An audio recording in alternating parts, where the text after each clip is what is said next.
Hello guys, আজকে আমরা একটা লাক্সারিয়াস ডাম্বেল বানাতে চলেছি। তার জন্য আমরা আজকে এখানে একটা গর্ত করে নেবো একদম ভালো করে। গর্তটা করে নিচ্ছি একদম ছোট বড় দিকে বেশ গর্তটা করে নেবো। এখানে দাগ দিয়ে দেবো আমরা রডের মাপের, যেখানে যেখানে মশলাগুলো ধুবো। এখানে সিমেন্ট নিয়ে নেবো আমরা 2টি পাড়া। এখানে ঘুরবো সিমেন্টগুলো নিয়ে আমরা ভালো করে সিমেন্টগুলো। এখানে এবার আমরা পানি দিয়ে দিচ্ছি ভালো করে, মাখিয়ে নেবো সিমেন্টগুলো ভালো করে মাখিয়ে নেবো। মাখানোর পর আমরা সিমেন্টগুলো নিয়ে চলে যাবো যেখানে গর্তটা ঢুকবো, দিয়ে এখানে ঢুকিয়ে দেবো। যদি ভালো লাগে ভিডিওটা লাইক সাবস্ক্রাইব করে দিবে। এখানে আমরা মশলাগুলো নিয়ে চলে যাচ্ছি, এখানে দিয়ে দেবো একদম ভালো করে জমাট করার জন্য।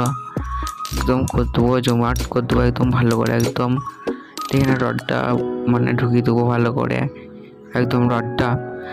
এখানে 5 মিনিট ধরে রাখতে হবে যেন জমে যায়। 2-3 পর লোকটা এরকম হয়েছে। ভালো লাগে তাহলে লাইক করতে।